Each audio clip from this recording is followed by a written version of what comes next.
Hello everybody, my name is Problematic, and today we are returning to I Want to Hug That Gator.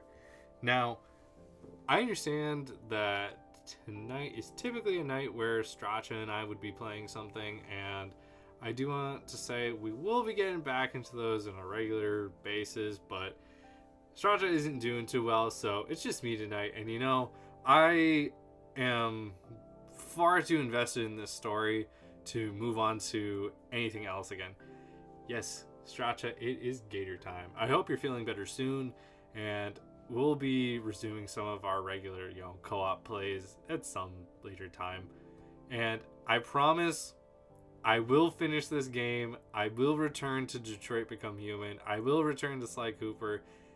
And with the capture card, I hope to even share more gameplay with different games as well. I'm just too invested, and I'm sorry for that. You need to start your stream because I got here immediately. Came up. Yeah, sorry. I don't do enough. I don't do enough pause in between. Partially because I do upload these almost straight to YouTube, so I will hopefully when Alright, I'm not used to being told that I talk so fast, okay? I'm told that I typically stutter and mumble and I'm not loud enough, so I'm used to thinking that I don't enunciate or speak quickly enough. I'm used to people asking me to repeat myself or to speak up, and you know what? That does something to you. Don't ask me what. It has something with self-esteem. I'm not a psych. This is a psych major. Yes, trauma, most likely. Point is, we're going to be continuing our own trauma relationship with Olivia here, so we'll be continuing that now. Let's see, and we left on, speaking of trauma, here's the Gator game. Oh yeah, Ladakin died, by the way. She has been struggling to come see the fountain originally, and we just kind of helped carry her to. And it's time to have a seat on the bench together, getting ready for what looks like a very intimate moment, I hope. Let's continue. My curiosity compels me to ask Olivia something. Ladakin passed away. We're getting ready to do a memorial service soon. This is before that. If you don't mind me asking, what did you wish for? I don't think I can tell, or I don't think you can tell someone what you wish for, else it won't come true. The superstitious side of me says she has a fair point, so I decide not to push her any further on it. Just curious is all. We continue relaxing in comfortable silence. I mean, I don't mind telling you if you tell me yours. I guess that's only fair. Oh, these two are cute. What did I wish for just now? It's hard to put into words. It's not something specific, rather a feeling that I keep coming back to. Back before I came to this school. I would have wished to have for more friends, or a successful future, or to take back something embarrassing from the past. But now that I think about it, I didn't need to make a wish. That's too vague. I know, but I don't know how else to put it. Come on, at least try. My best memories from the past few months? This. Being outside in the freezing cold? No, not that. What do you mean then? I struggle to find the words without making myself sound stupid. You know, we've hung out a lot together, but it's not often that it's just the two of us. Just us? Yeah, that doesn't happen a lot. I wish it was like that more often. The Baryonyx's eyes go wide. Shoot, maybe that came across too weird. I mean, I just want to get closer to you, you know? I watched the beginnings of a blush form across Olivia's cheeks. Wait. I I don't mean it like that. I want to get to know you better. She glances away, laughing nervously as her tone changes drastically.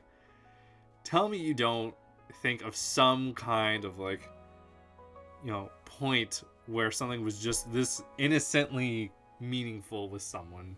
It's happened. I hope it has. For anyone watching.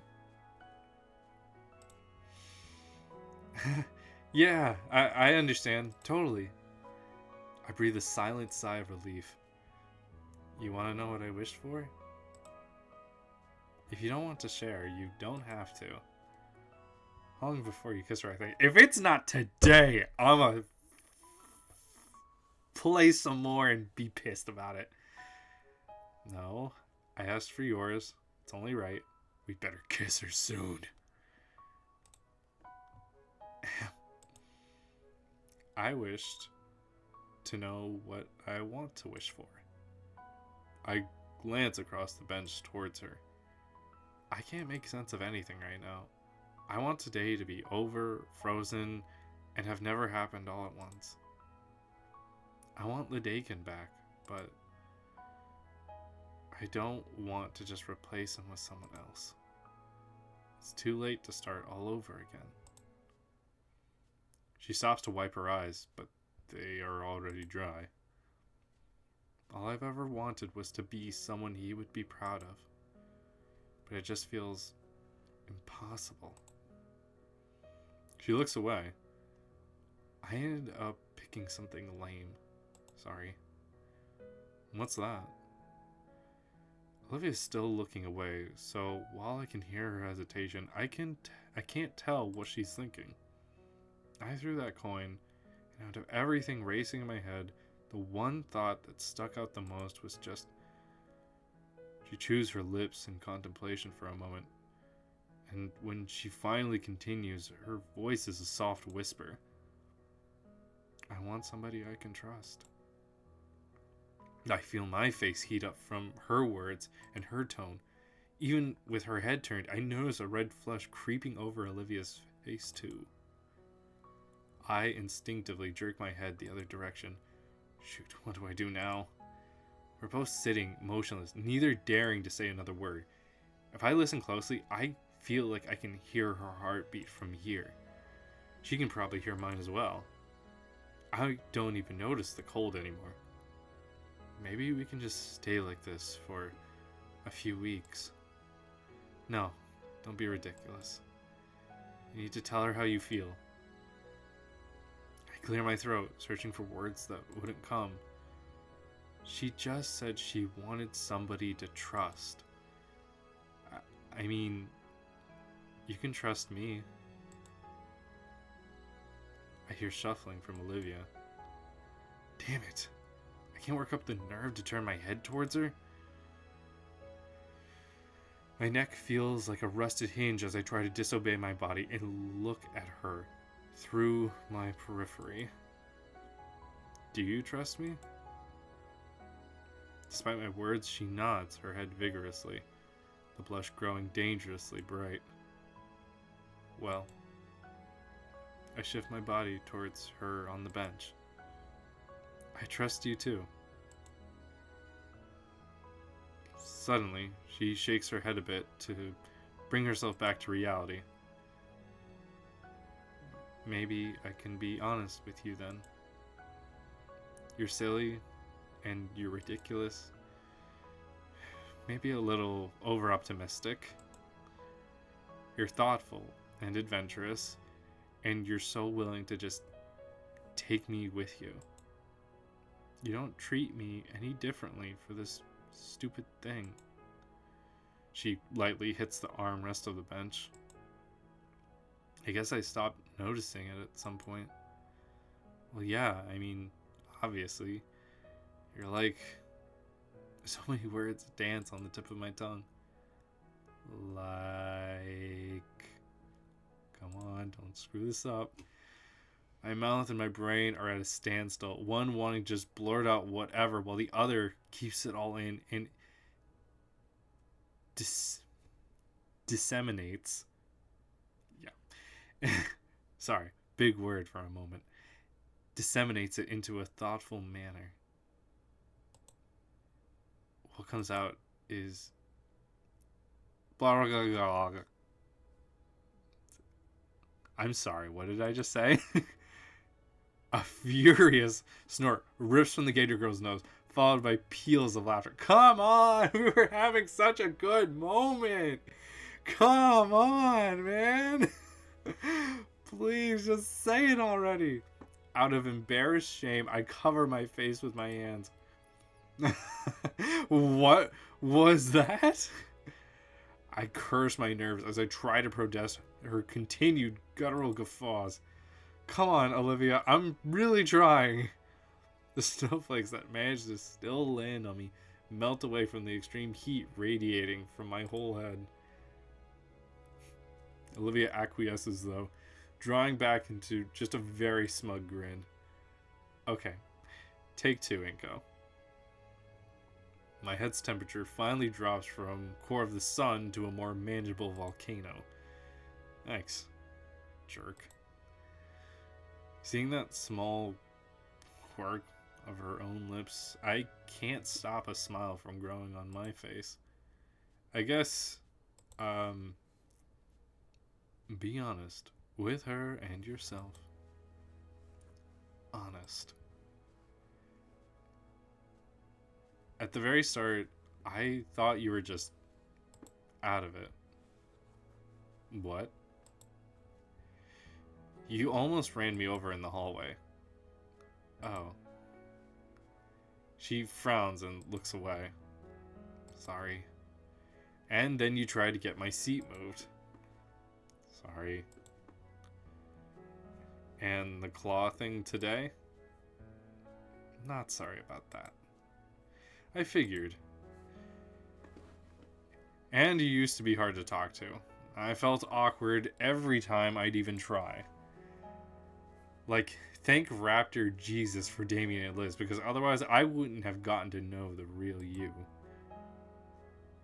Olivia wrings her clawed fingers together. And what do you think of the real me? She's easily the most caring person I've ever known.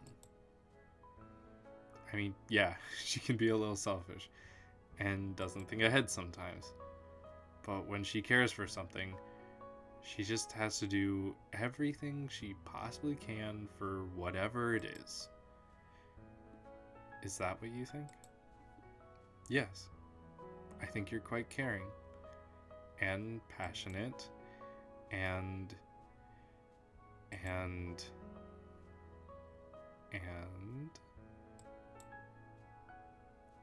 what? And I know Mr. Ladakin saw that in you too.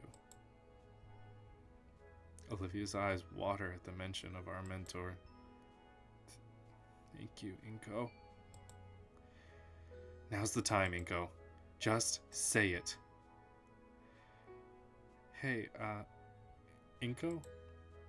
Say it. Say it, say it, say it, say it. Do you like me? Yes, yes, yes, 1,000 times yes. Where's the answer? Where can I hit the button? Yes. What? Why did we say it like that?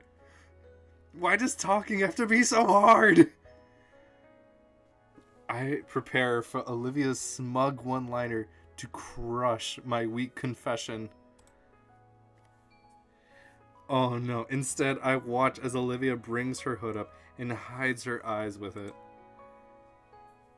Really? For some reason, seeing her like this fills me with a well of confidence. Yeah. Can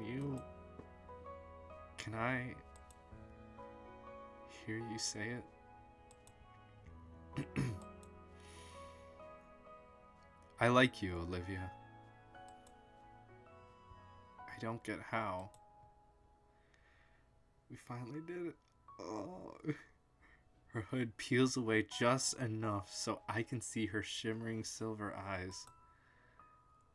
Why would you like someone like me? Well, I like you too.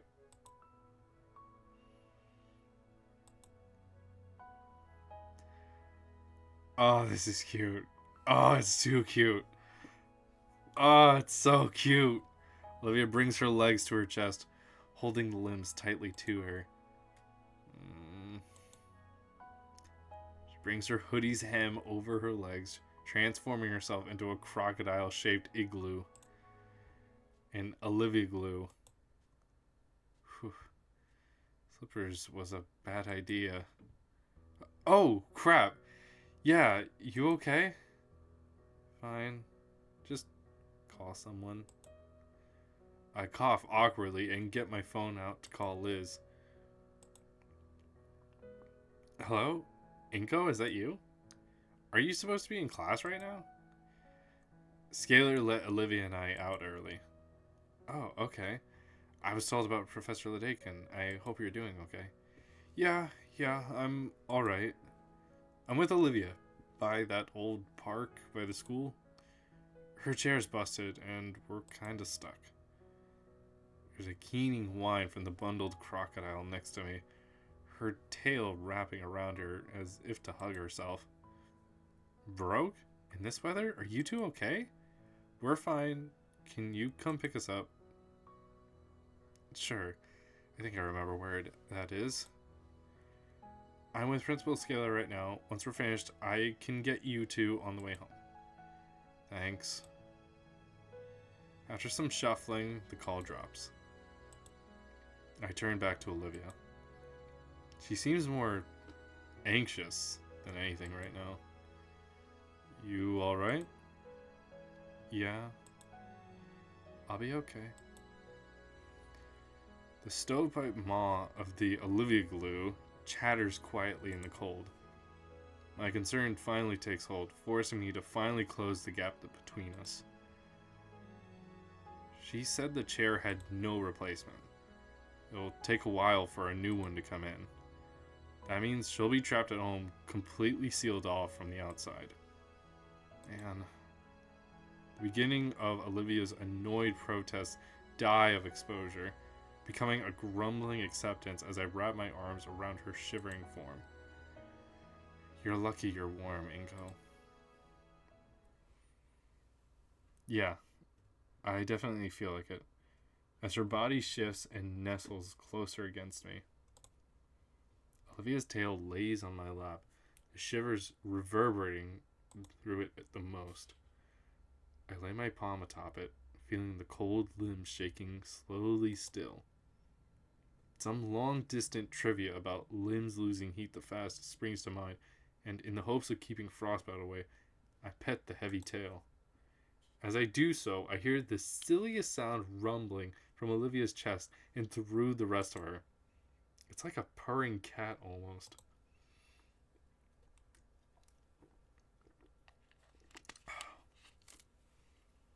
Sorry, I donated today, so this water's really helping right now. There's a new sensation on my cheek now, soft and warm. She's.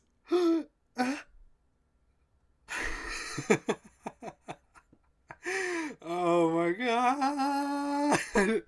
It's so close! Her lips are planted firmly on my cheek, and this feels nice. As I continue to warm her tail for her, I feel her warm lips press more and more against my cheek.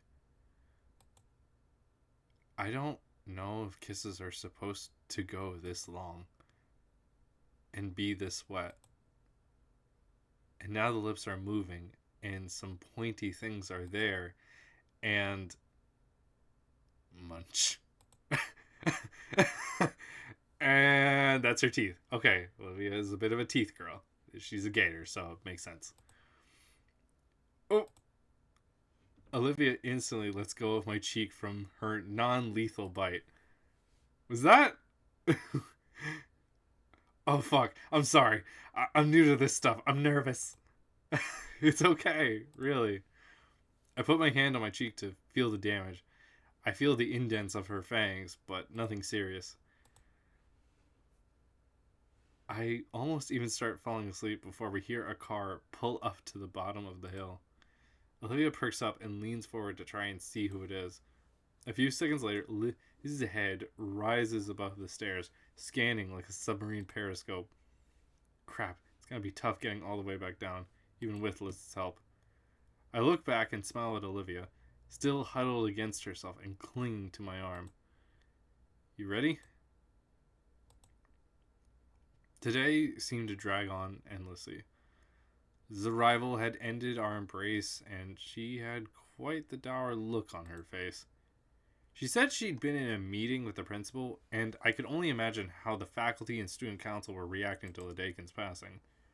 Her mood seemed to lift a little, at least, when she saw Olivia and I both huddled together beneath a tree.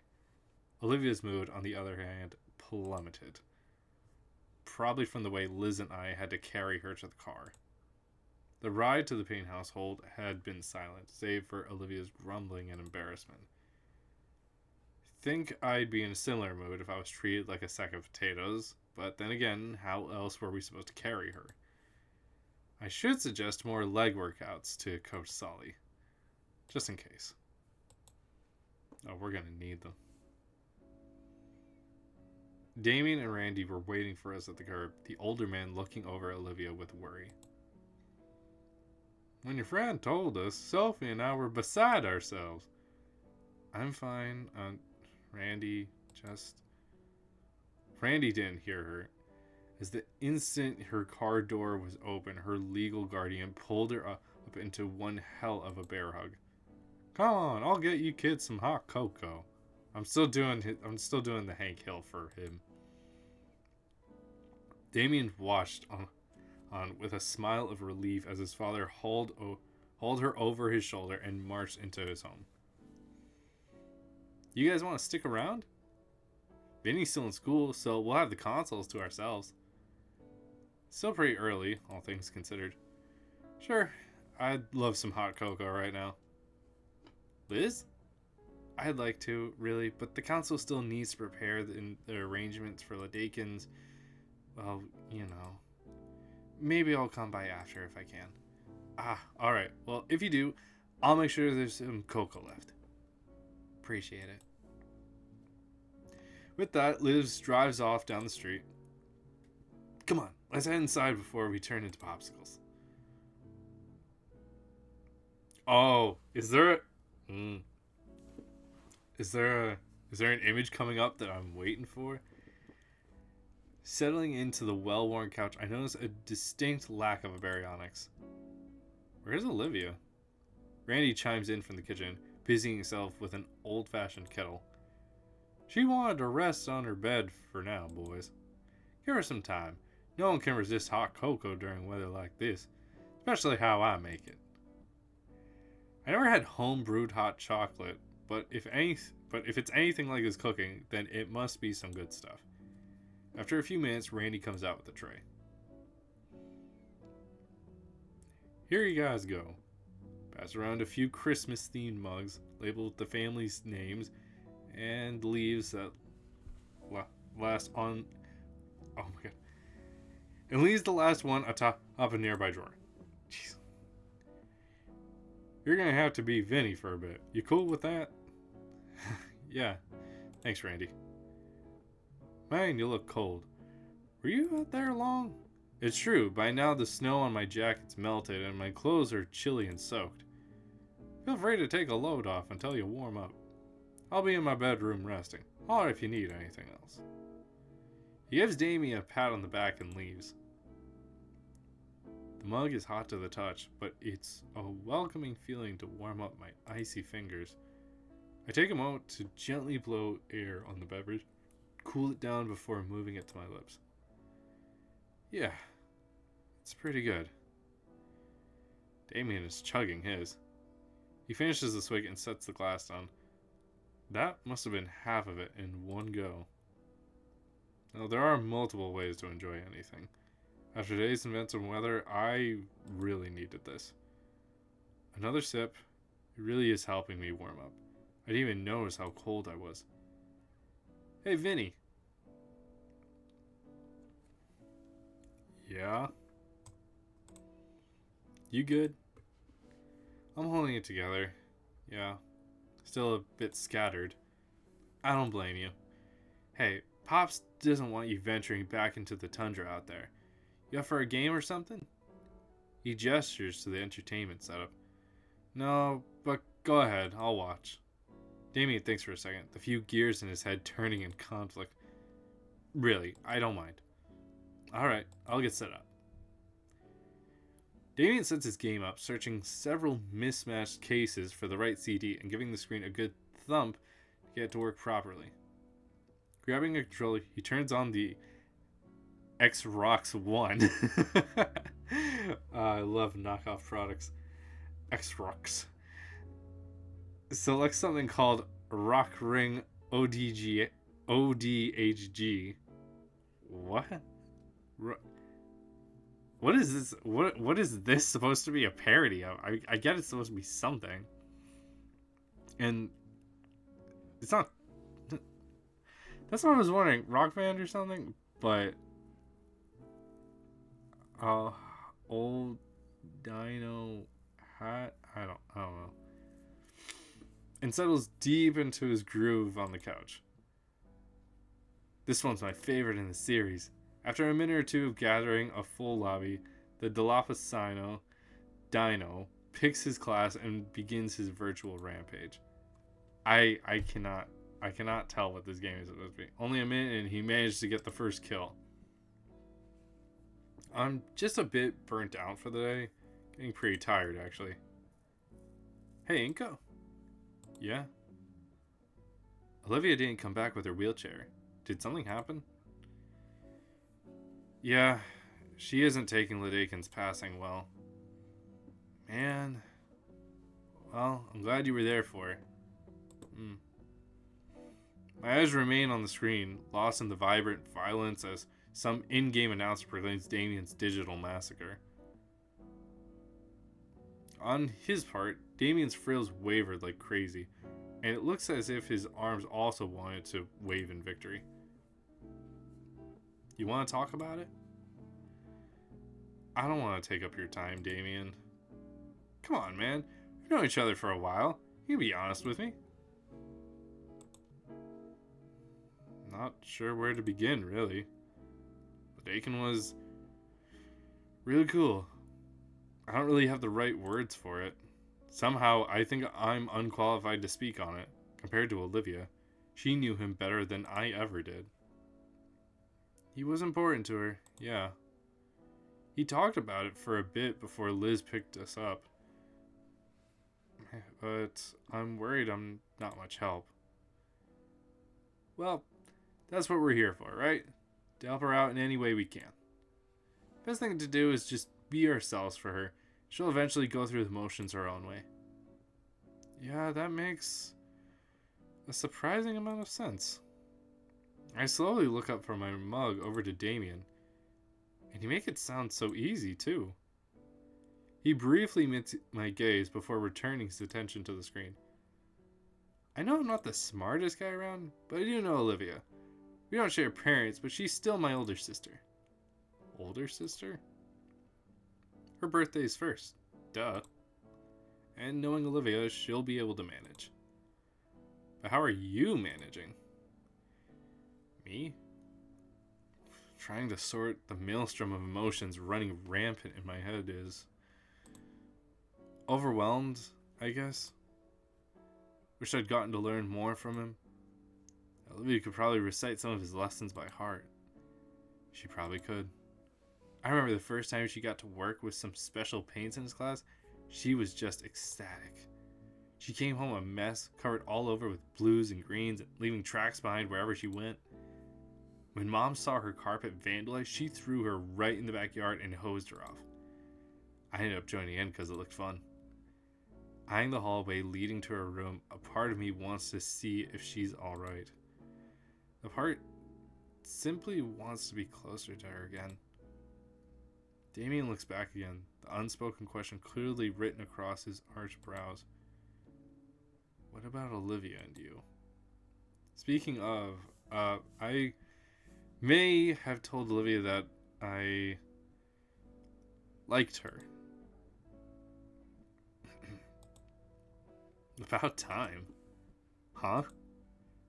What? You two have stuck together like glue ever since the summer barbecue. I mean, come on now. Anyone with half a brain could see that you were becoming more than friends. All the signs were there. This was obvious to Damien, the densest motherfucker in the game, and he picked up on that from like a mile away? 2 miles away? Although it does worry me a little. Why is that? Well, think about it. Your teacher just passed away. You're both wrecks right now. What if it's just that suspension bridge thing? I don't know, man. It only just happened. You're right. Sorry. I do like Olivia. I know that. Damien isn't as himbo as we thought. No, I think he's still very himbo, because if he hasn't picked up on Liz's messages, he's very himbo. I guess I'm a little scared of the future. How so? There's just a bunch of things I still don't get about Olivia. Or maybe friendship in general. When I first arrived at St. Hammond, I never really had any friends like you guys. So, to suddenly be involved in all this? I don't know. I think I get it. Yeah. Things can be a little dramatic around here. One way to put it. What's so different about your old friends? Never really had any. Well, that's not true. I had friends, but they were like day friends, you know? Classmate friends. Yeah, I got a bunch.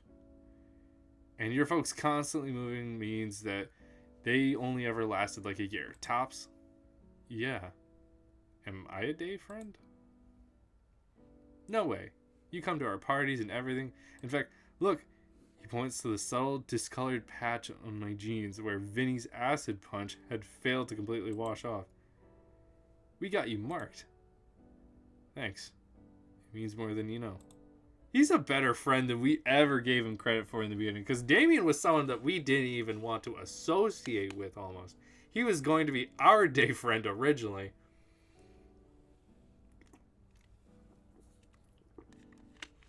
And not even by choice. That was just Inko's character at the time. To be honest, I always had a good feeling about you. Thought you'd be a decent addition to the group. But to see Olivia actually start opening up around you 2 months ago? That was unthinkable. Oh my god, all this has been in around like a 2-month time span? Is it really that short? All those years I was trying alone, you know? Made it all worthwhile. Not to take credit or anything. I'm just really glad to see her happy after so long. Moments of Olivia and I together flash in my head. Good, bad, and everything in between. It all culminates into a single image of her staring up at me with that smile of hers. Me too. Hard to believe that she's been dealing with so much inside when I first met her. Well, Inko, some people just have a lot of problems they hide from the world. For example, he puts the controller down and shifts to look at me in the eye. His character is instantly sniped. That hot chocolate gave me a tummy ache. I'm being serious. That was serious. It can be little things like that. Little stresses that add up. Now, it doesn't bother me, but someone else? It might just ruin them. If you're trying to get with Olivia, I'll give you a nickel's worth of advice my dad told me. If a girl you like asks to wear your shirt at 2 a.m. and bake cookies, she's an absolute keeper. That's a pretty good advice. I like that advice. I need to clip that. Let's clip that for advice. For later.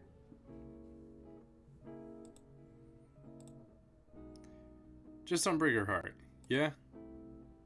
Wouldn't dare to think of it. Damien offers me a fist bump, to which I happily reciprocate. A door creaks open. Both our heads turn back at the sound. We never get to see her without her sweater. This is nice. She kneels in the doorway to her room, leaning against the side railing.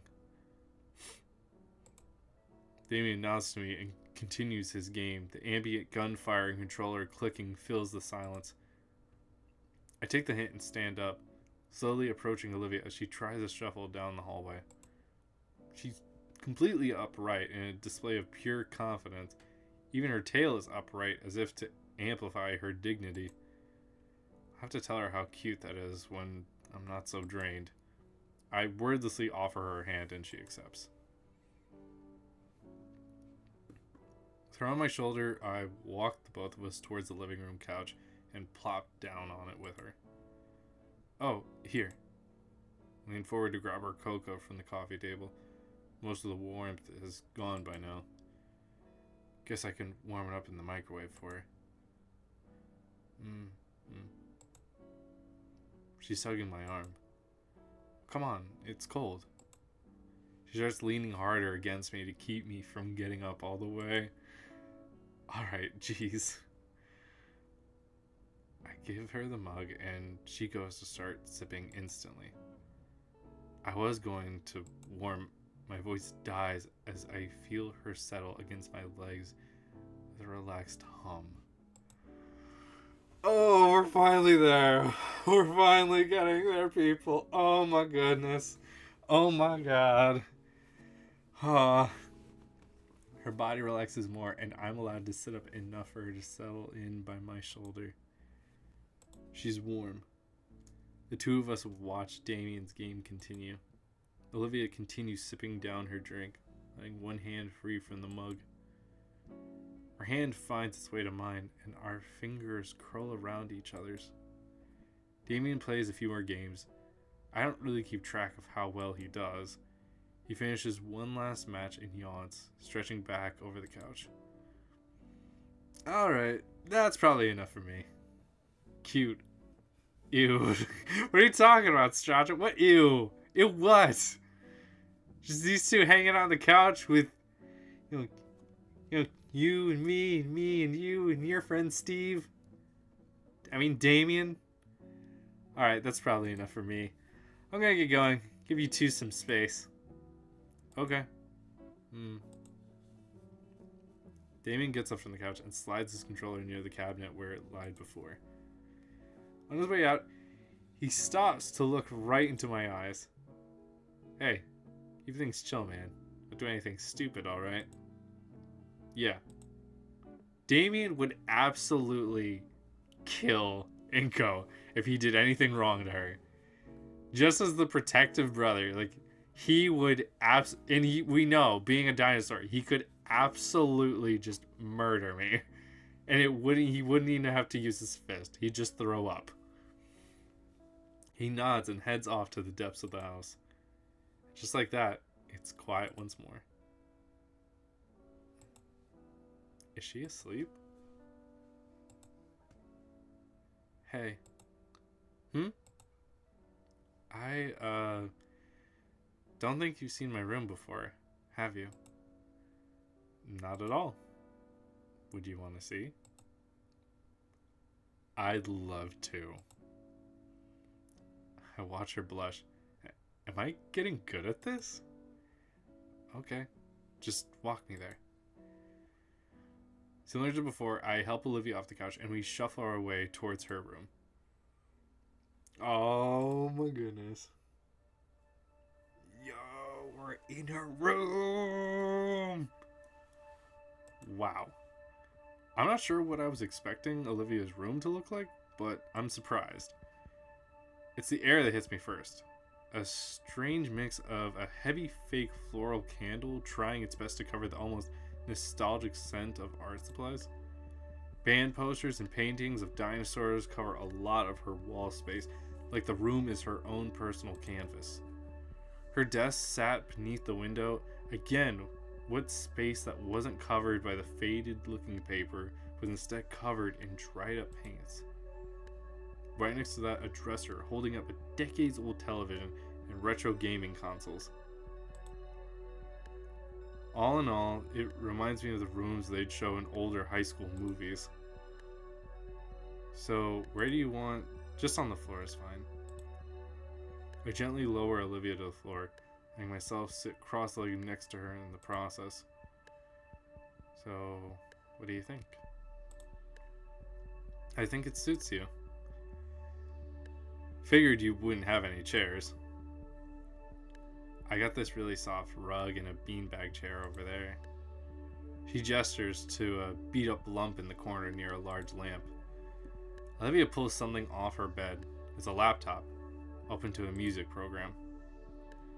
But I don't recognize any of the songs, or bands, or albums. That's a pretty big track list. What music do you listen to? I'm sort of a closeted metalhead. Really? Closeted? Are you sure about that? Whenever I'm alone, I put some on full blast while I do chores or art. Generator Head, Super Death, Iron Tomb, you name it. Generator Head?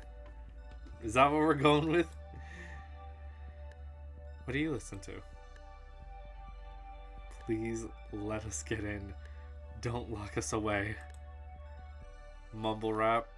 I listen to mumble rap. Oh god, I'm the worst kind of character. I hate my characters sometimes. How? How are you like this? Nobody likes mumble rap. If that scratches your brain, then. Anyway, my dad was super into heavy metal when I was a kid, and he got me into it. When Damien and I would be playing outside in the yard and his mom would be making lunch, our dads would be in the garage blasting heavy metal while they worked on the car. Working on cars? Yep, my dad and Uncle Randy would fix up. Randy would fix up some cars. She clears her throat. Huh, I think that's the first time I've heard you call him Uncle Randy. Yeah, I call him that sometimes, along with Auntie Sophia.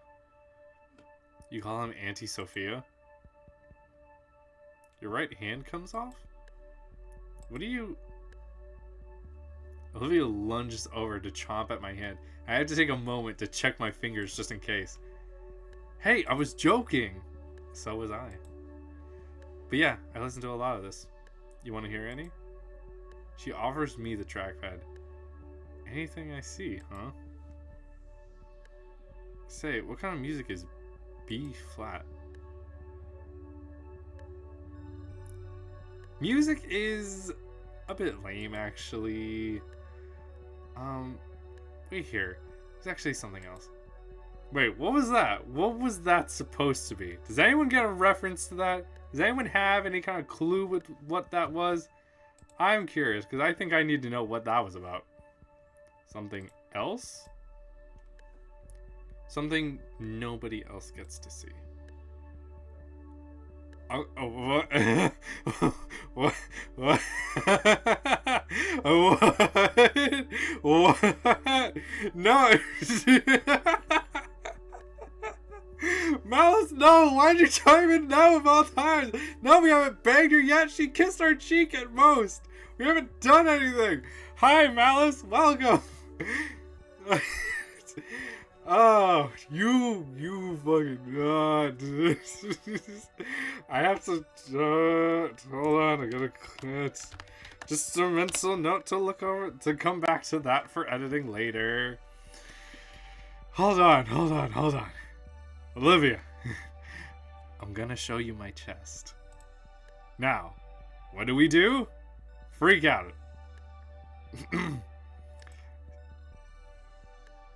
Here it is. Look.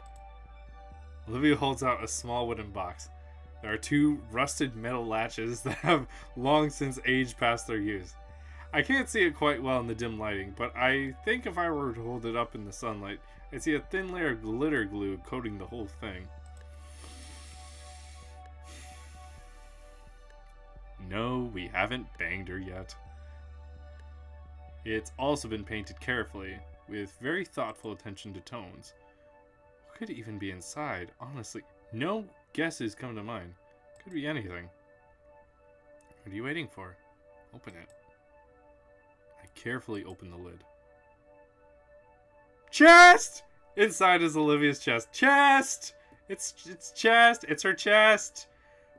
It's Olivia's chest. I mean, The box is filled with various baubles and trinkets. What is all this? It's like my own little hoard. I've been saving up lots of little things through the years. Nobody else has ever seen it. She holds out the box for me to take. It's heavier than it looks. This must be some high quality material. Welcome, non-binary cat dad. Welcome. You've joined us in just the right moment of I Want to Hug That Gator. We are currently seeing Olivia's chest. I'm not sure if you're familiar with the game. Our soon-to-be gator girlfriend. Chest. With the box in hand, I sit on the end of the bed. Olivia manages to crawl her way up to sit beside me. She reaches inside to grab. Do I decide what she grabs? Oh, this used to be Uncle Randy's. Does the engraving mean anything? She shakes her head with a soft smile. Not really. He said it's harder to steal and hide stuff that looks unique. Interesting. Really? I think he thought it looked cool and not tacky. Oh, I think it looks cool. You would. Is this what I think it? I'm trying to pick out like any of these other things, but I think we've only got a limit to the things we can check out. Thirsted over a chest. Hell yeah, I did. Hell yeah, I thirsted over that chest. And I'll do it again, too. Clip me on that. How about that? What's that? That's my first tooth. Wow. Never seen baby dino teeth up close before. It's so tiny and sharp. What's that one? That's my 58th tooth. Your teeth grow back? Yours don't. Humans. Okay. Well, I guess we gotta get to this one now. It's a picture of Olivia's chest. I mean, of Olivia at the shore. Sure it is. This is from last summer. Dad took a weekend off and we all went swimming together at the beach. The sun was just setting and decided to take a picture since it was a nice view. Plus, I felt pretty. Maybe we could go together sometime. Maybe. Yeah. She places the photo back in the box. Oh, hey. Whoa, some of these look really cool. Of course they do. I picked all of these out myself. Where do you get these? I picked one up whenever I see one. They're a dime a dozen. Okay. We can go through almost everything. I love this little guy. What's that? Let me show you. Olivia rummages through the box and plucks out a tiny hexagon piece. She then places the plastic ball on it, and right before my eyes, it transforms into a little robotic-looking dinosaur. It's a Bakugan! This girl is such a weeb and gamer and artist. I fucking love her, and she has fucking Bakugan. That is awesome. I love it. And she's into Gundam. Gundam is almost too nerdy even for me, just because like I know how much like figures go for, and I can't get into assembly or building or buying them. But damn it, that's cool.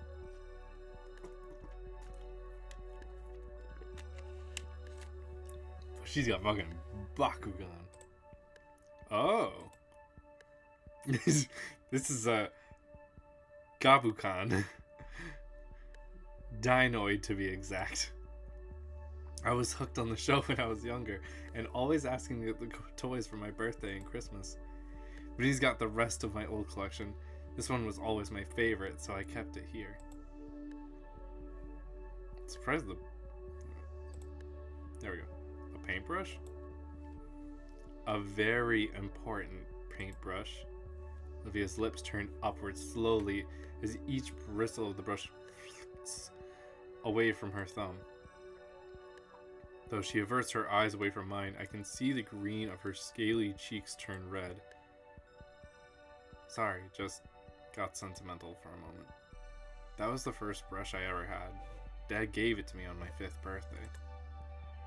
Her Her tone falters lightly. Dad always asked me to make him little drawings, and every time I finished one and gave it to him, he'd tell me it looked amazing. I could barely draw a circle back then, but he'd still gush over them, and she shakes her head. I think he put them in some scrapbook. I don't know, but he'd kept them all. Olivia looks back to me, her embarrassment turning into bashfulness. Thanks. What are these? Just a couple of cool rocks I found around. I liked how they looked, so I kept them. I grabbed one of the rocks to give it a closer look. It's gray with thin brown lines all around it and smooth to the touch. It'd be perfect skipping stone. That's one of my favorites. Tastes like salt. How do you know that? I tasted it. Minutes go by as Olivia continues showing off her personal little hoard. All tiny object. I love how the last one we ended up going to was the fucking rocks that she licked. All tiny objects that Olivia's chosen to keep with her this whole time, eagerly explaining the significance of every little piece of her she'd got locked away in here. By the time we're done, she's resting her muzzle on my shoulder. It's been a crazy long day. I'm pretty exhausted myself. Could you put this back on the dresser there? Sure. I gently move her off my shoulder, much to her muffled groans of protest. Then I carefully place the box back where it was on the dresser. A small friend pokes his nose curiously through the bars of his cage. Hey, little guy. Long time no see. Are you napping? Black and White Murray replies with a series of squeaks. I like to think he's saying that he's glad to see me. Hey, Olivia. Aw. I'm pretty exhausted too. Bed's definitely off limits. That leaves either the floor or the couch outside. Or that beanbag chair looks pretty inviting right now. I slump into it, the beads inside scrunching under my weight as I settle in. It's soft. It smells a bit like paint and Olivia's hair. Does Olivia lay on this while she works? As I start to drift off, the last thing my wary eyes take notice of is Olivia sleeping soundly on her bed. With how emotionally draining this whole day has been for us, it's nice to see her looking so peaceful.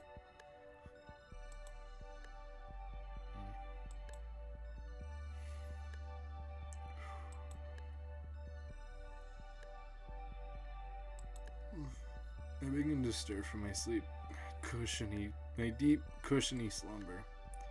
Feels like there's something heavy across my stomach, stopping any ability to move. Did someone throw a weighted blanket on me? Actually, it feels like whatever's on me is vibrating. What is it? Olivia? Oh my goodness! Oh my goodness! We're not gonna screenshot this for later.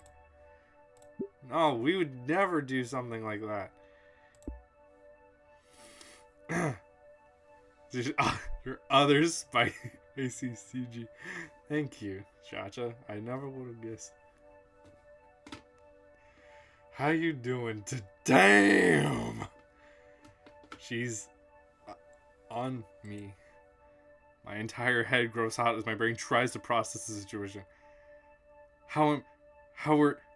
As she's her chest pressing close to mine, I can feel her rhythmic breathing against my body. It's deep, low, and with a subtle but noticeable rumble with each exhale.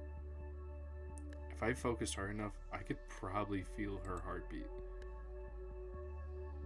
Maybe she sleep crawled into the beanbag and didn't realize that I was on it. I should probably wake her up so she can get back to her bed. Yeah, same house, goddamn. Don't worry, it's okay. I actually saved a second one for no reason. I didn't save it. In fact, I'll delete it after. I didn't save that. Um, anytime I'm trying to move, anytime I try to move, her limbs cling tighter around my body like a boa constrictor. So your hand is in the wrong spot. Oh, my bad. With all, is it better now? With all but Olivia's tail wrapped around me, any attempt of escaping her hold is fruitless. There we go. Olivia looks even more peaceful than she did on the bed. Maybe she does know that I'm here. I'll leave her be.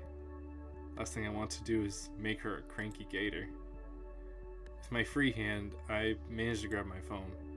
Checking the time, the digital clock says it's only 5 minutes past 4:30. Plenty of time to continue my nap. I nestled my head back into the beanbag and let the feeling of Olivia's rumbling lull me back to sleep. Whew. I need something to drink after that spice.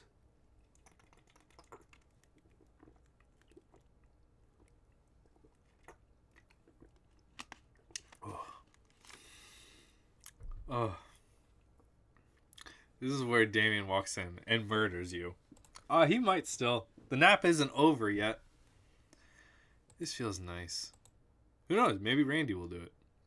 My morning alarm lulls me from my sleep and into the world of the living. I end up spending the night at Olivia's place. We slept in her beanbag chair throughout the night with her on us? In high school? Randy and Sophia thought my parents would actually be worried that I stayed with strangers for the night. When my folks hadn't answered their phones, Sophia was left fuming. Randy didn't look as bothered, though, and the two calmed down before I made something up about a business trip. Honestly, I'm probably right anyway. On the upside, I got to spend the night with Olivia. Last night, we even turned the living room into some kind of blanket and pillow fort. I had felt childish to huddle up on the floor with Olivia and watch her play old computer games on the outdated TV, but I had more fun than I'd like to admit. But now that Fridays rolled around, it was time for school. Olivia's wheelchair is out of commission until Randy could go get a replacement, meaning she'd have to miss out today. Given the state of both her emotions and wheelchair, it pained me to have to go without her and leave her all alone. Honestly, I don't want to be alone in my cold and empty house either. Miss Sophia is one hell of a cook. Last night she made a delicious meatloaf. Guess I know who Olivia got her culinary skills from. Someone has to make some kind of comment. I spent the night in her room with her sleeping on me. Someone has to make some kind of comment. I rise from the couch, pulling the spare blanket off me. The pains let me sleep on the couch. Oh, okay, alright. But at some point, Olivia must have dragged herself from her room to join me. As I try my best to get up without waking her, I pull out my phone to check the time. It's about the same time I normally wake up. Kind of impressed with my own internal clock. You awake, son? I jump as Randy makes his presence known behind me. His hands idly button up a floral shirt as he motions ahead towards the unconscious gator lying on the couch. Guessing he has the early shift. She wasn't there when I went to sleep. Don't worry, not accusing you. Damien's already up and the kitchen's got cereal. Don't be late for school. I nod in response, taking a few moments to put my jacket and sunglasses on before heading to the kitchen. Even if I didn't remember where it was, it wouldn't be hard to find. Damien's busy slurping honeyed oats like a jet engine. Oh, Ingo, you hungry? Before I even replied, the Dilophosaurus jumps out of his chair and makes for a nearby cabinet, procuring another bowl and spoon, which he slides across the table. Thanks. Most important meal of the day, man. Eat up. He gestures to the half-gallon of milk and box of cereal on the table. I take a seat across from Damien and pour myself a bowl. Normally, I'd skip breakfast on account of getting an upset stomach during PE. Then again, that could be my PTSD with the burritos talking. Spoon in hand, I get a scoop of cereal and begin eating. You know, as far as cereals go, it's a little bland. If I had to guess, they probably avoid any of the colorful sugar-filled cereals to prevent Vinny from bouncing off the walls. More than he usually does, at least. I continue enjoying my bowl of cereal with less ferocious haste than Damien. It's not long before we're both done, and Damien stands up without any intent of cleaning up after himself. Liz should be getting here any minute now, so we can wait outside. Sounds good. I take the time to rinse off our dishware in the sink before anything else. Damien looks a little guilty as he realizes what I'm doing. I'm that guest sometimes. It's just like I feel bad if I just let this sit, so let me just rinse, just water, that's all. I won't wash it, probably. Finally, with breakfast dealt with, we get ready to head outside into the cold, harsh world. Man, a school day without Olivia? Damn. As I grab my backpack by the couch, I take one more glance at my slumbering girlfriend. Oh, you said it! We're official! Yup, it's done. We're in it. It's in it. No cutting that off now. We said it. She's my girlfriend. She's taken up the entirety of the couch now, the blanket we shared falling away as she spreads out into the spot I was just at. Should I give her a kiss goodbye? Or maybe fix the blanket for her?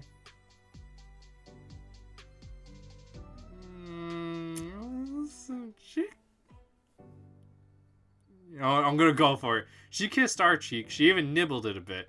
She has been very forthcoming. Let's go for it. Oh, that's not the kiss I thought we were gonna do while she's sleeping. Oh fuck, I don't like this now. I don't like this. I like this less. This is not right. This is not, no. I think I made a mistake.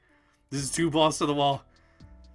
Staring at her soft looking lips, I shake my head and kneel down, pressing the softest of pecks on her brow.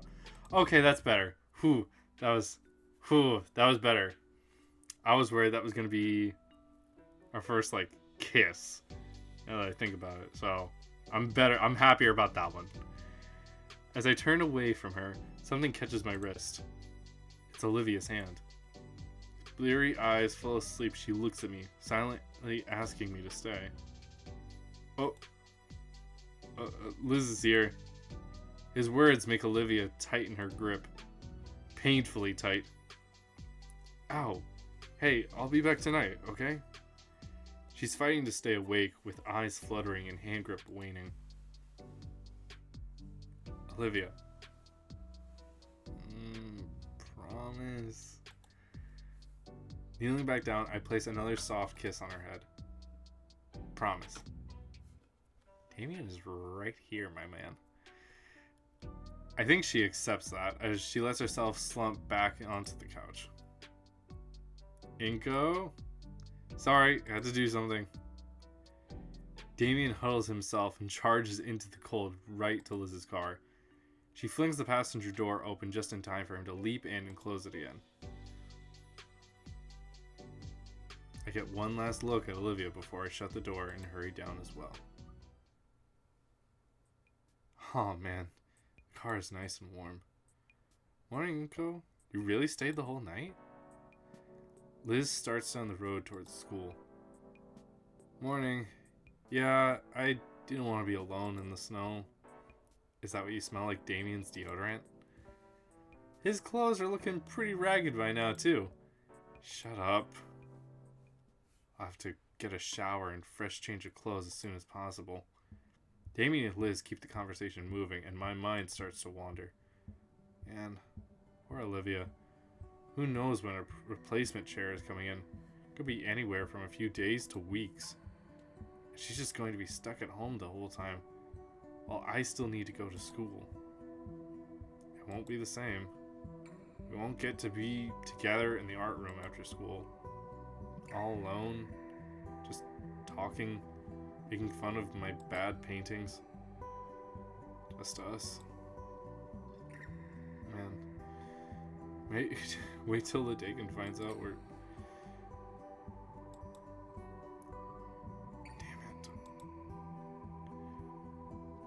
Well, I guess he knows by now then. And it really won't be the same.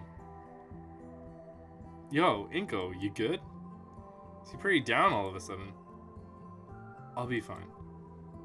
I appreciate you guys. Really. This has been the best school year of my life so far. So, thanks for being my friends. Hey, you're cool too. I brought this on. Damien. Oh.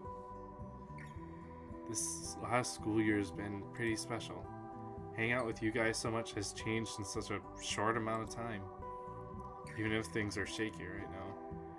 It's really been worth it. I have hopes for what comes next. Me too, Liz. Silence falls over the car as Liz takes off. Damien's hand is only occasionally swatted away from the radio knob as we all sit in companionable silence. It's nice taking a different scenic route to school.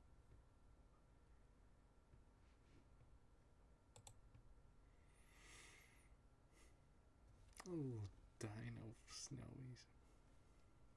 At school, the atmosphere is undeniably different. It's as talkative and rowdy as ever, but there's less of it. I don't know. Maybe it's just my mind playing with me. There's less color as well. Like it's been drained just a bit. The layer of snow blanketing everything outside is partially to blame. Man, I was looking forward to making a snowman this year. Maybe I'll be feeling it later.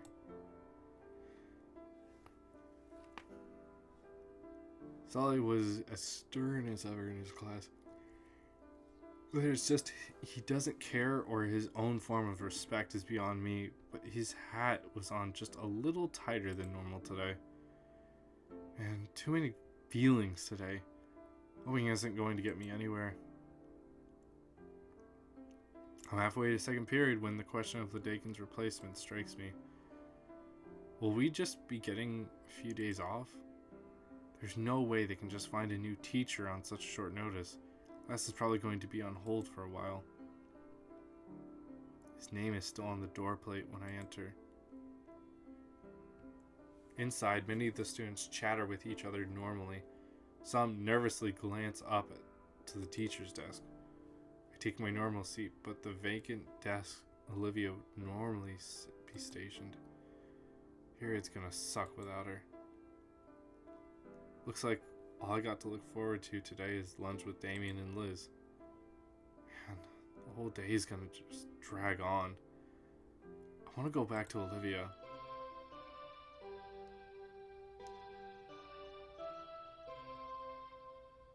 The bell rings, and an unfamiliar woman in a suit walks in, clipboard in hand. She nods at us all and starts reading mechanically from some script. The substitute tries her best, but there's only so much you can get done on your first day in such short notice, and with just some papers to read out. Her tone doesn't help. Drawn out and empty, I feel myself losing focus. I look down at my half-taken notes. Shoot, Olivia would probably kill me if she...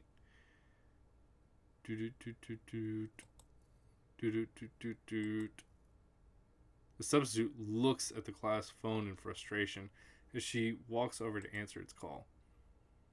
They both mumble back and forth for a few seconds before... We got an incogito in the class? I raise my hand. The substitute thumbs towards the door. Office called. You're wanted. Weird.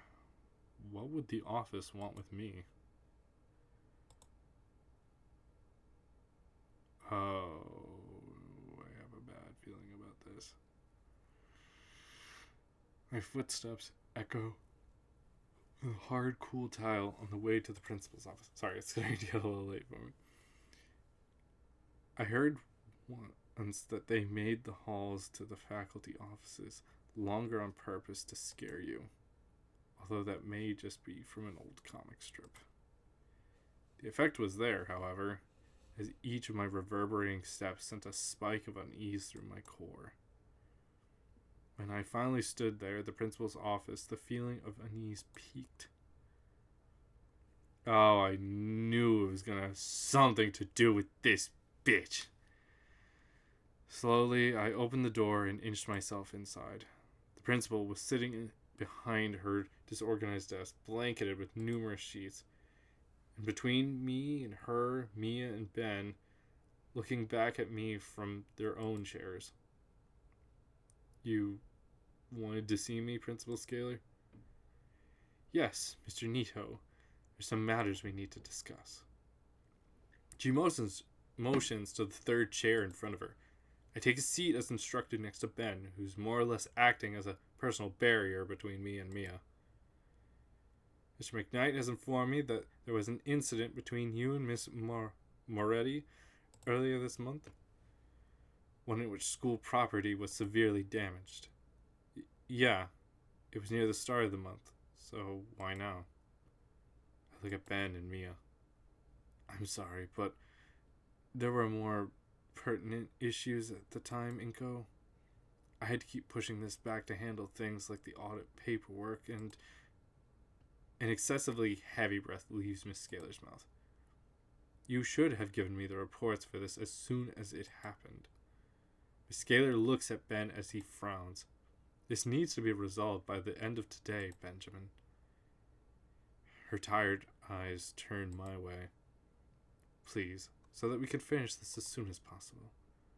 While she spoke, my focus was on Mia, and the smile that crept across her face. From what Miss Moretti told me, is that you who instigated it in the first place.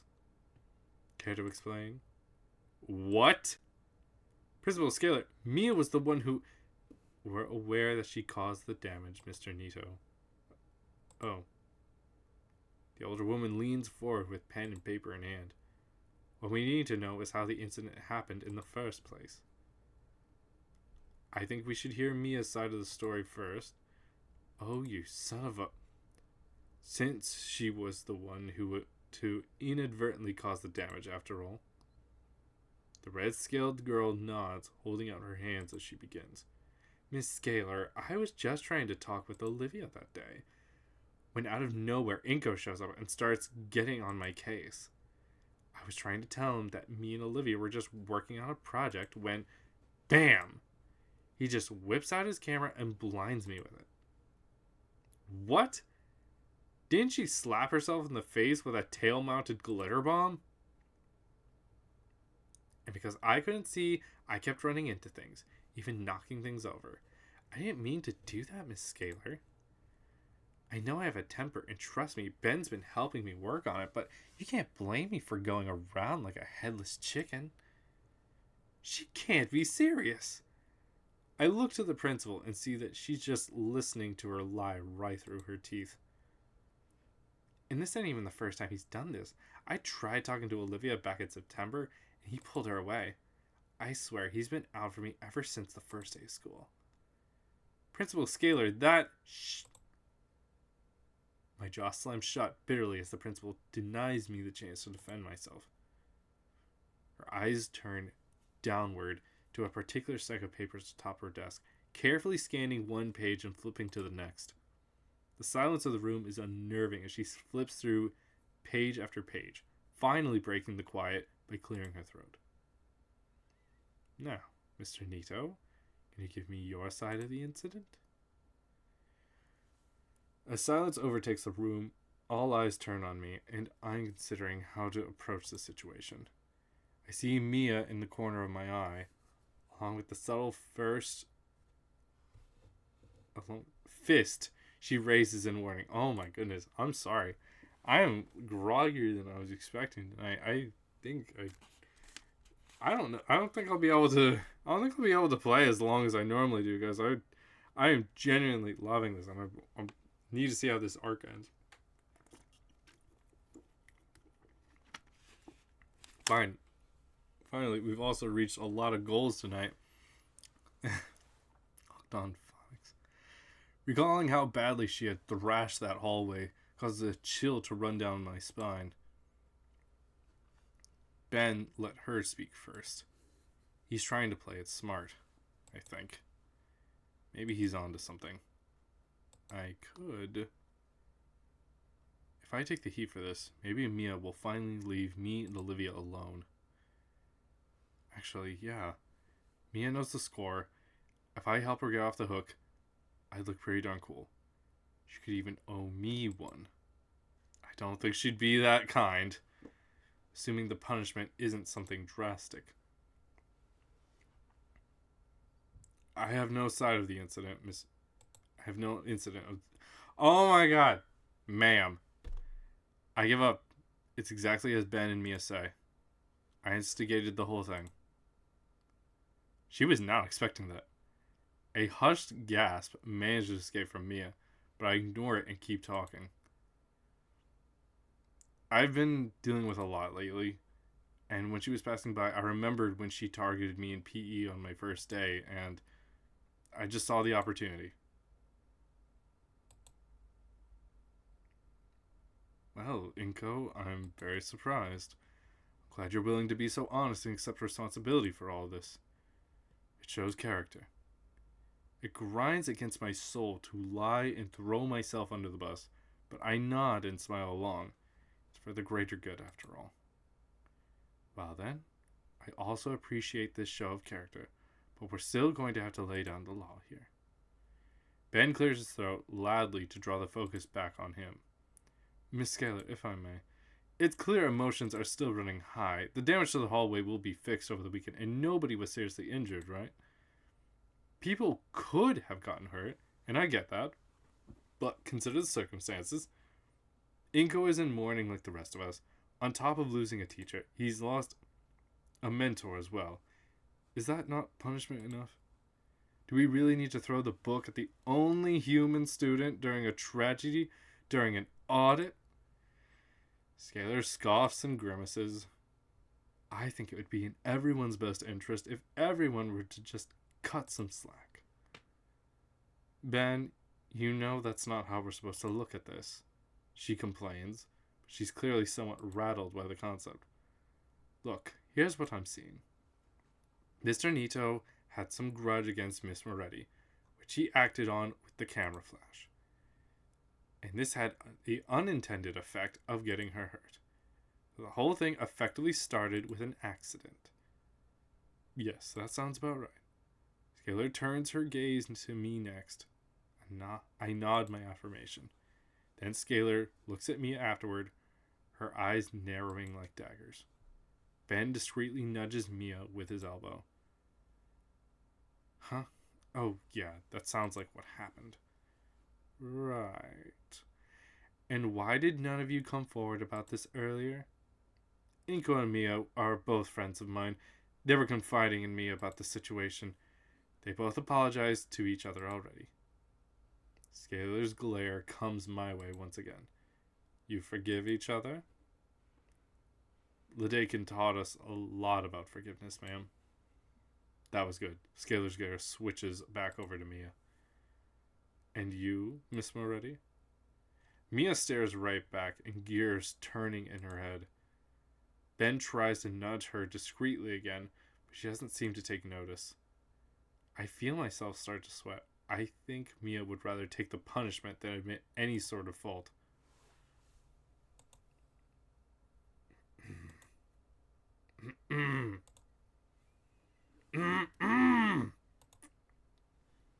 Yeah, I'm sorry. A wave of relief washes over Ben and I. Scalar looks more frustrated than anything. She leans back on her desk chair and shuffles through some papers. In addition to the report itself, our Ledakin left behind his account of what happened. In it, he describes Mia's actions as openly hostile and intentional. We banged the gator ass yet or what? Damn it, Kay! You missed it like 20 minutes ago. No, we didn't bang her, but we got, yeah, it was, we got some, we had some good save files, but, no, we haven't done anything, serious yet. Not yet. In it, he describes Mia's actions as openly hostile and intentional. Could you blame her? She couldn't see anything, and she was in a lot of pain. In either case, it seems both parties are in agreement as to the situation. I suppose that's why Ledekin didn't mention a motive in his report. Okay, I'm gonna be a vegan. Oh, enjoy some chicken Alfredo. I'll get this ass if it's not tonight. I mean, probably won't be tonight. This is written by a Mormon. I don't think we're gonna get ass. I think that was as close as we're gonna get, my guy. Now, I would like to give the benefit of the doubt, especially at a time like this. G100 skill issue. Thanks. And given both of our statements, it seems whatever nonsense this was about has been resolved. Oh, wait. Can you not hear me? Is my mic not coming through? If that was a toggleable spicy CG, you ain't getting ass in the game, bro. Yeah. No, I'm not. I think that was the extent of, of how spicy it gets. Oh, okay. Well, I can be heard. I don't know if maybe volume. Okay.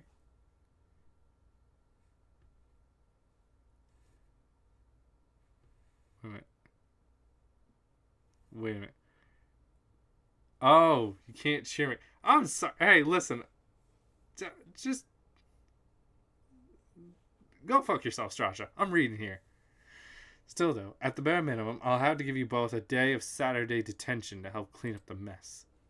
Pablo and Rita. Oh, shut up, okay? Come on. Just shut up. Okay? Alright.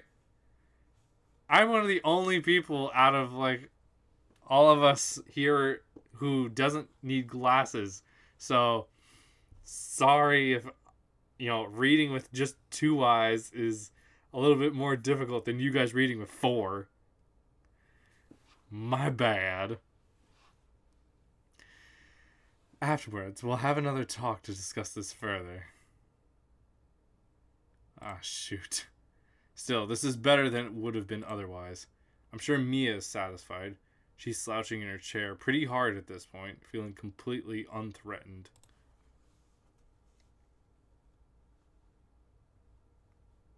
Am I making fun of you guys? Yes, absolutely. That's what you guys grew up in the 80s. I think that's something that normally you would have been familiar with, wouldn't you? You're lucky I can't see that follow up. Appreciated. Go ahead, keep them off. It's alright. Principal Scalar dismisses us. Mia skips out of the office without another word, leaving both Ben and I behind. How are those two still dating? We quickly follow suit, not wanting to bother Scalar anymore. Once we're out in the hall and the door clicks behind us, Mia props herself against the wall beside Ben. So, I'm in the clear now? Almost clear. You still need to come in on Saturday, but after that you'll be good. And the meeting after? Don't worry, I can easily make that not happen. And my record? As good as scrubbed, but I'm pulling some big favors to make it happen. Mia let out a deep sigh. This is why I love you. Ben's face turns fuchsia in seconds, and yet he's wearing the largest of smiles. Thanks.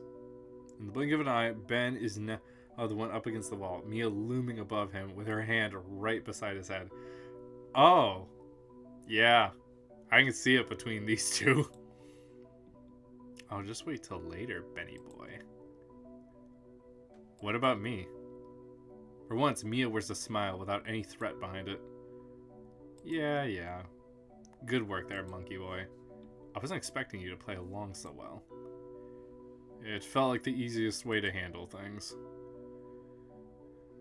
So you, wanted to take the blame then? I mean, it worked out in the end. That it did. See? But also, that's me extending an olive branch. Both parasaurs stare at me as though I grew a duckbill. To you, Mia, I just want to get along. Come again? Mostly, I'd like you to stop harassing Olivia. I think we can work something out. Well, aren't you special? And I mean that in the best way. Such self-sacrifice for friendship. Ben could learn a thing or two from you. Alright, just for you, I'll leave little Miss Grumpy Guts alone. Ben steps toward Mia with concern etched on his face. Mia, you were messing with Olivia? Shut the fuck up, Bluey. No, and now I never will, right? Damn, that's really how she's just like, shut the fuck up. It doesn't matter because it didn't happen. Damn. The pink punk turns back to me. Just free coasting to the end of the year, and I'll be out of your hair forever. Sounds like a good deal, Inky Boy? I nod in agreement. Yeah, that's all I'm asking for. After Saturday, we don't need to see one another ever again, Mia. My hand is held out to her to seal our deal. See you Saturday, then. Instead of shaking it, Mia slaps my palm hard enough to make the involuntary clap reverberate in the quiet hall. Hiding my pain with a smile, Mia reciprocates with a grin of her own and turns away. Mia saunters off. Ben looks between the two of us. I don't get anything anymore. But I'm glad you're taking efforts to smooth everything over and go. Hey, no problem. It's the least I can do. Yeah, and I really appreciate it. You'll be fine with her in detention, right? Sure, totally. I clasp a hand on his shoulder and offer him my fist. He smiles back and reciprocates with a fist bump. Alright, see you. Okay, maybe Ben isn't as terrible as I thought he was, or at least he's just a lot blinder to Mia than we originally expected. I think he's just a fucktoy to her. She just picked him out and said, like, you're mine now, and he said, okay. After school, I took the metro back home to shower and put on some new clothes. As it turns out, my parents really were on a business trip for the weekend, as indicated by a sticky note on the fridge. Well, I'm back at the Pains regardless. Randy opens the door to let me in. Ah, there you are. Damien mentioned that you'd be coming over later. Hi, Randy. Say, Inko, I was wondering if you wouldn't mind shoveling the snow off the driveway when you can. Would really appreciate it, and I'll even pay you a couple bucks for it. No need for the payment, sir. It's the least I could do after coming unannounced again. Thanks a bunch, really. As Randy leaves, I step back out and collect the withered snow shovel half buried in the snow. Better do this now than later. 30 minutes later, I find myself collapsed on Damien's couch and let my head rest against the comforter. God, my body aches as I finally feel the full toll of my efforts, made worse by the heat of the room. I feel dizziness overtake me. My head twists as the room swirls around me until I can see Olivia's bedroom door. My eyes linger as I consider getting up to see her or just giving her some time to come out. She has to know I'm here, right? She probably does. She also probably doesn't want to do her silly knee walking thing again. I wonder how mad she'd be if I caught it on camera. Olivia? I knock lightly on the door. No answer, but I do hear the TV inside. The door creaks loudly, even as I push it open as gently as possible. Olivia lays in her bed, flat on her stomach.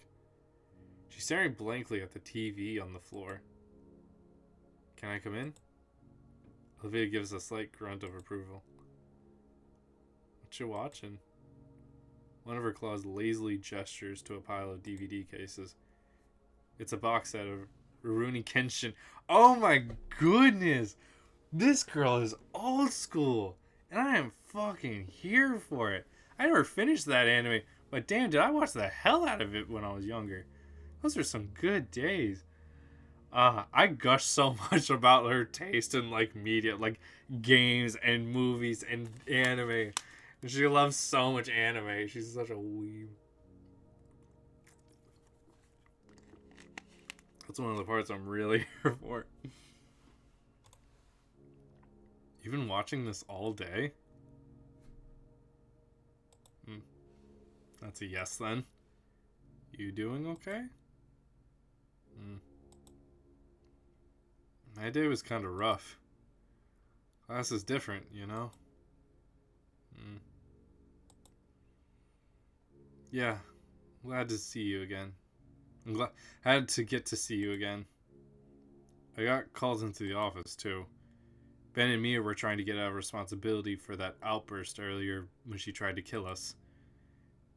Evidently, that meant trying to throw me under the bus. It is what it is, I guess. But I actually worked it out with my people skills.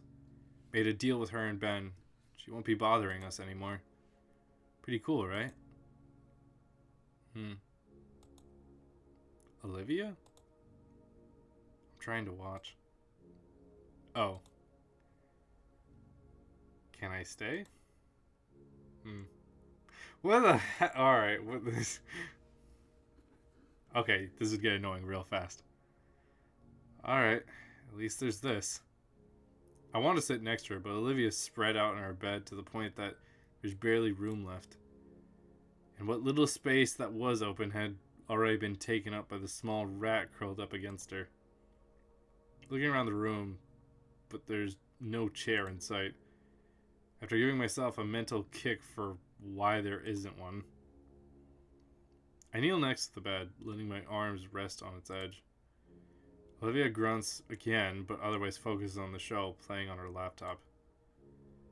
I look at the screen and need to look away as several men are gunned down bloodily by an old-fashioned hand crank repeating gun. I didn't know Olivia was into stuff like this. It's made worse by the fact that the voices do well to convey the visceral pain they're experiencing. I push myself back up. On second thought, I'll probably weak right now, Olivia. I'm all sweaty from the snow shoveling, and I don't want to put you through that.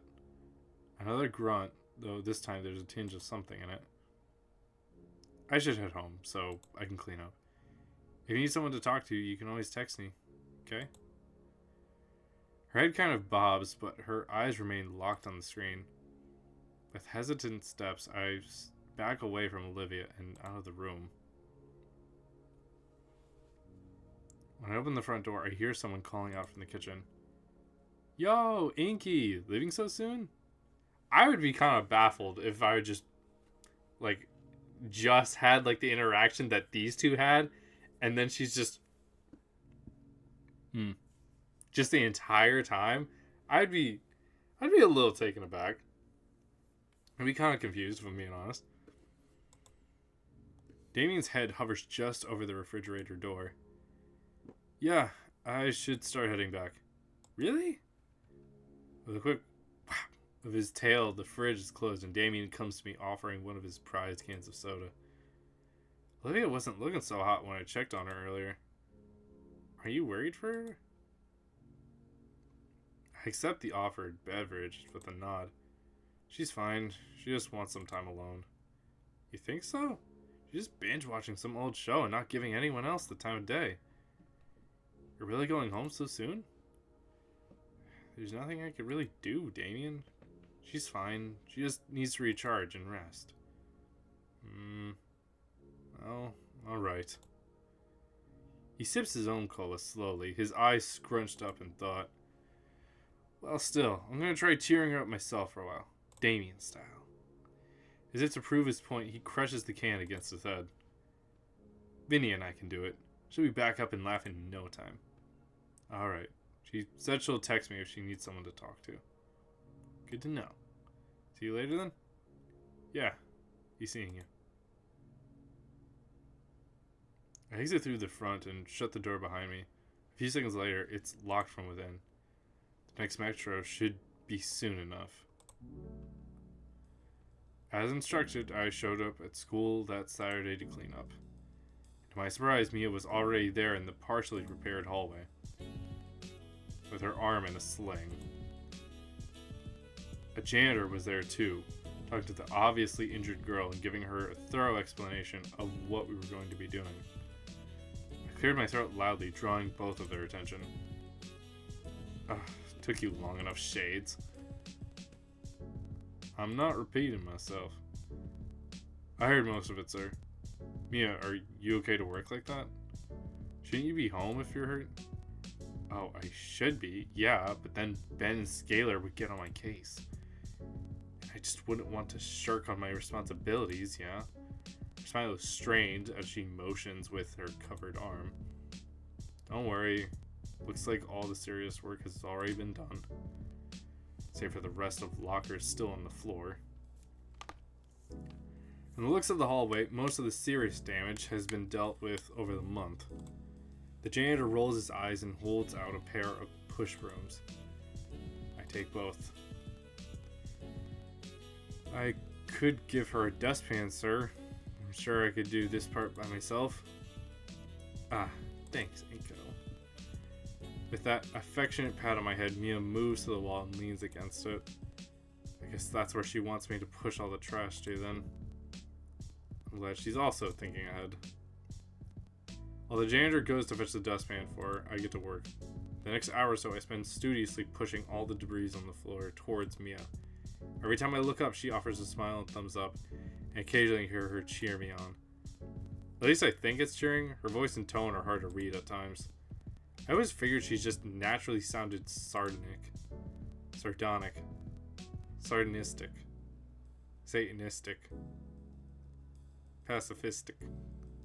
pacifist. I'm tired.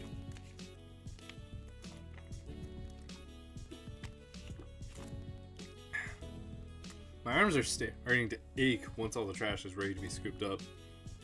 With the standing dustpan ready, all the trash is easily dumped into the large trash bins loaned to us by the janitor. I push pile after pile of trash into her pan, and Mia easily lifts and deposits them into the bin. Alright, Inko, take 10. When you get back, we'll be bringing these bins to the lockers out back. Wiping the light coating of sweat from my brow, I nod, and I take a seat in a nearby classroom while I get some well-deserved rest.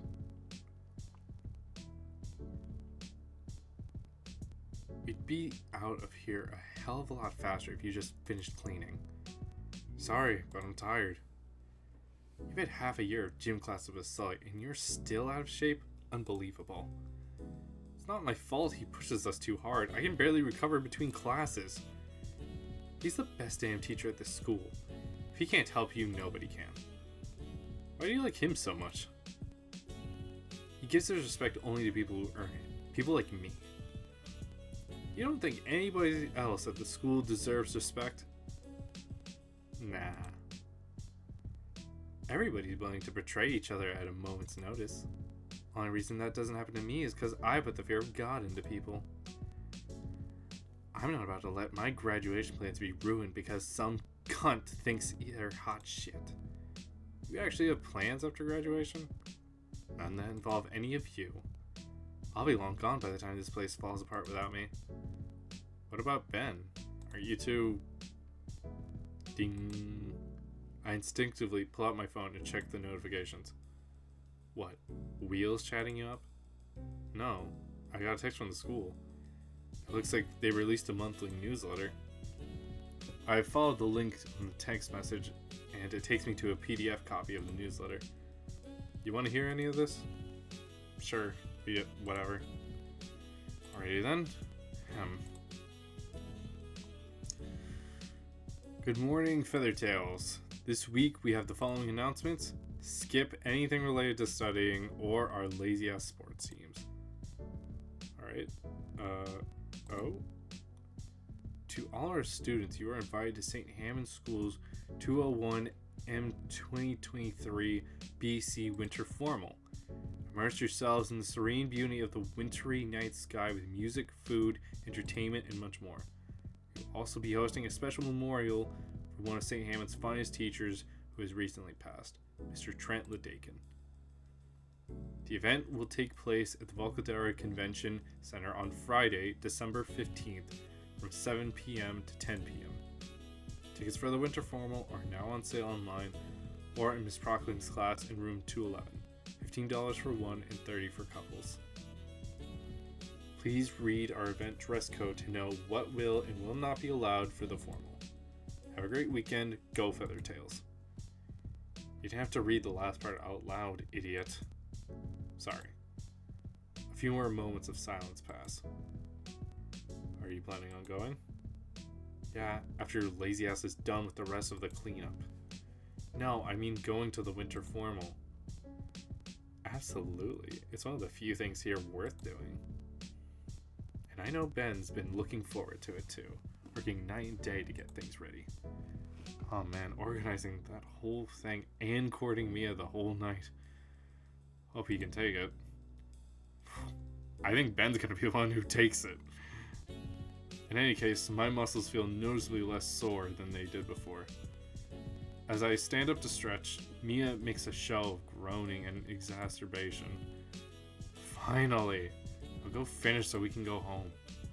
Finish? Gotta move the new locker in, dumbass. Shoot, forgot about that part.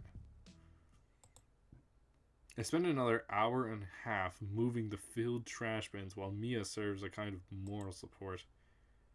All that's left are the lockers. I kneel down by the freshly unpackaged metal lockers, my hands bracing at their base.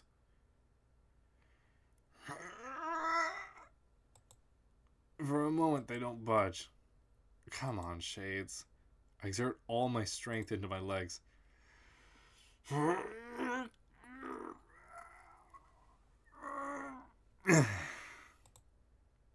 on. I'm starting to feel them rise. Oh, come on. While I'm focused on the task of lifting, I notice Mia leave my peripheral vision. The weight of the locker seems to vanish as they rise easily. Now that I'm not strained against the heavy weight, I can look to the other side and see Mia easily handling the majority of the weight of the lockers.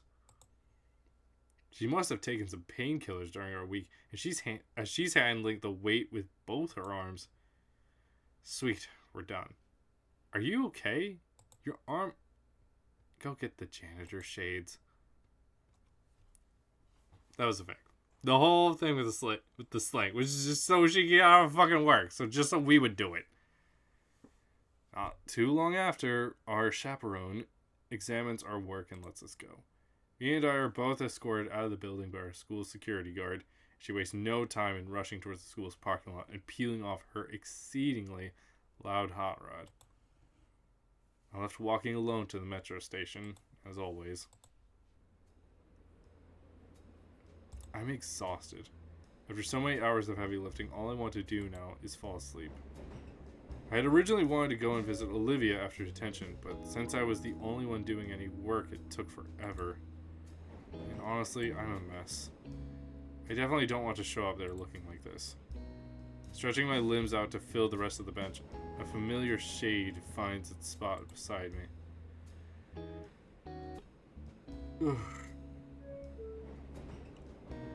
I don't know what it is, but I haven't been the biggest fan of Ferris lately. I don't know why. He's just not... I don't know. Good afternoon, Inko.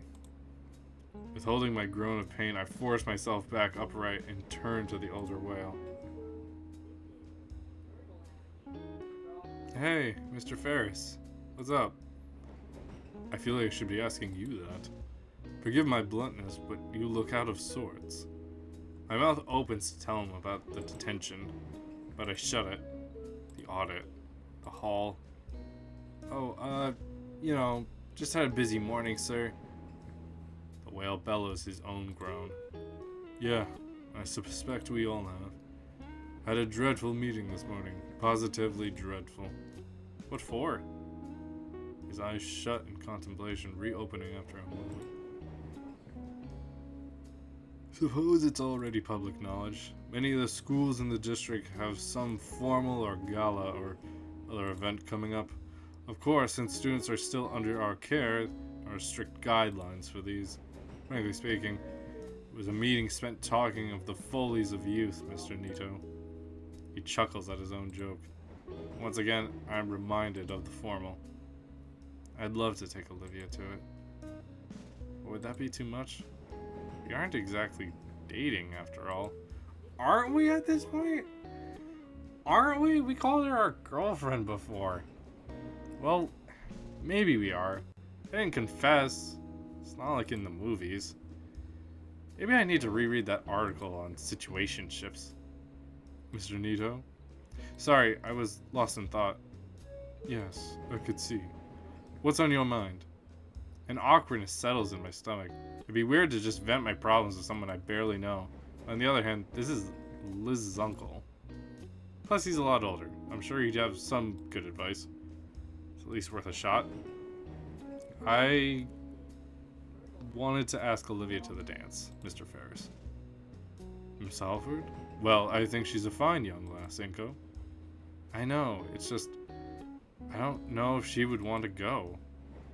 Left unsaid was the reason for her current mood.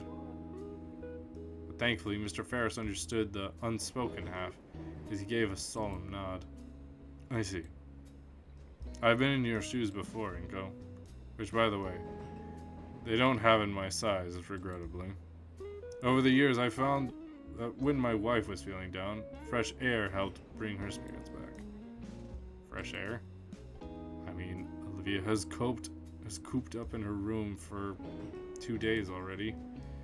Like her a lot longer, since she's without her wheelchair. I hope it's repaired soon. Yes, an open-air date of some kind. A chance to really stretch her some time to stop and smell the roses, so to speak. It's the best idea I've heard so far. Plus, we haven't had a date yet. I could take her out somewhere, and if it goes well, I could ask her to the formal right after. You can make it a surprise for her. But where would I take her?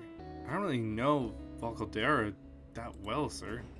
The village man grins and oof. Damien wasn't kidding about those teeth. How fortuitous of you, then, that I may have the perfect date spot for you.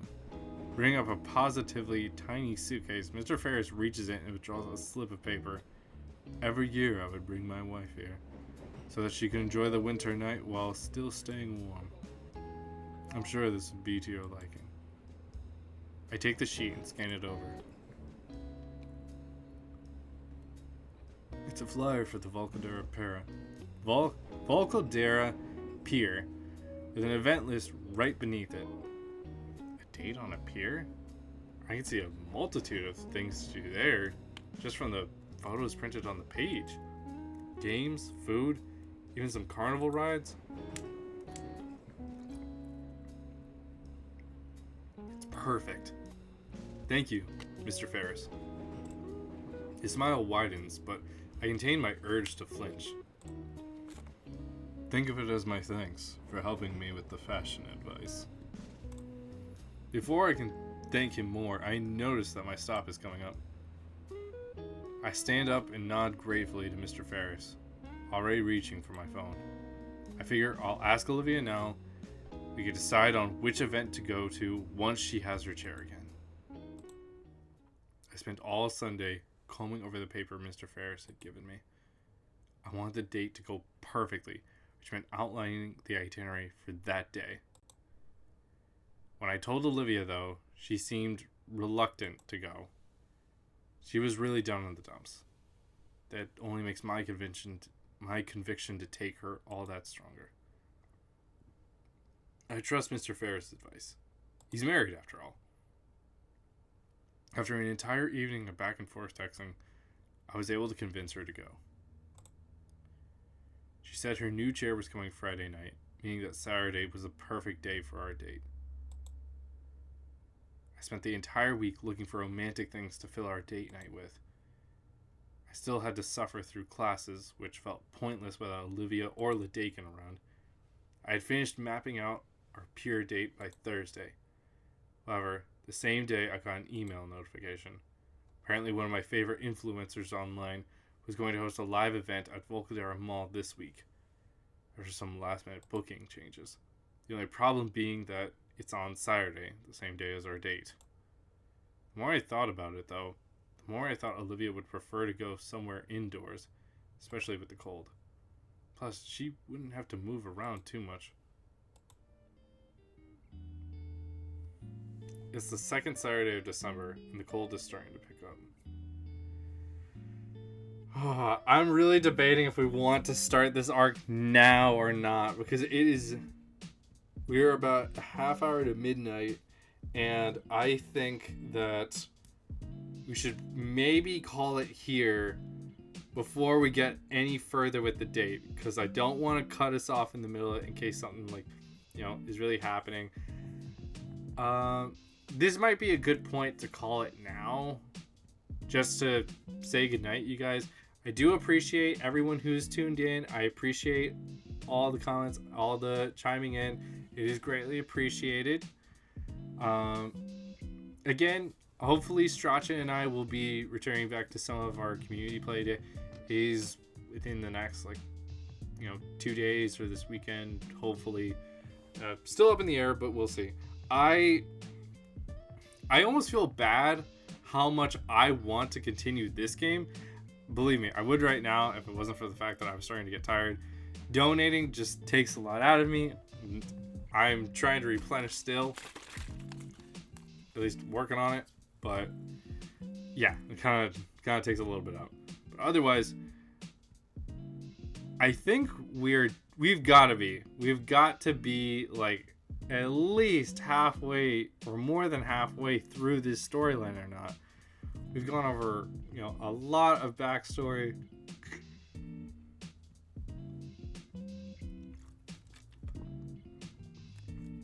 Oh, I needed this. It helps a bit.